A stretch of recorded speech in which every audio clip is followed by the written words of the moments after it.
咁接住落嚟啦，我哋就會睇下比特幣究竟點樣運作，冇銀行，咁又點樣保證安全咧？唔會俾人呃咧？好，咁第一，咁每一次交易佢都會記錄喺區塊鏈入邊。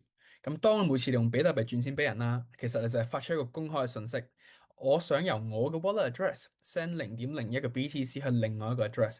咁呢個交易咧係唔會即刻完成嘅，佢咧就會送咗去一個公開嘅地方，等全世界嘅 Bitcoin 網絡一齊幫你驗證。第二，全世界電腦一齊幫你驗證。咁 Bitcoin 網絡啦，係唔靠銀行職員去幫你查你嘅戶口，而係全球成千上萬部電腦，我哋叫 miner，佢一齊驗證每一筆嘅交易。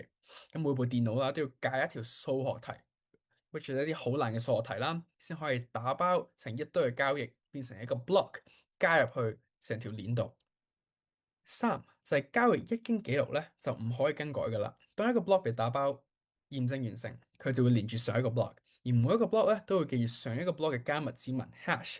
咁如果你想改其中一個 block，唔好意思，你要同時改晒後面所有嘅 block，而且要快過成個網絡所有嘅電腦，基本上就冇乜可能。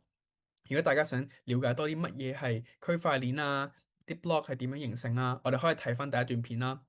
咁你可以想象一下，Bitcoin 就好似全世界一齊用緊一支筆去寫緊一本賬簿。你買啲乜嘢，俾咗邊個，幾時俾，全世界都寫低晒，你改唔到，其他人都會發現你造假。冇乜人咧可以偷偷地咁改一頁，delete 一頁，因為所有人咧都睇緊。咁最勁嘅嘢就係咩啊？呢本簿唔屬於任何間銀行，唔屬於任何一個政府，係屬於大家嘅。咁以前我哋做交易要靠第三方，銀行啊、支付平台啊、律師啊，要信佢哋唔會呃你。但喺比特幣嘅世界，你唔需要信任何人，你就要相信 code 就 OK 啦。因為條件已經寫好晒，滿足晒所有咧就可以執行，唔使批，唔使問，唔會偏袒，唔會貪污。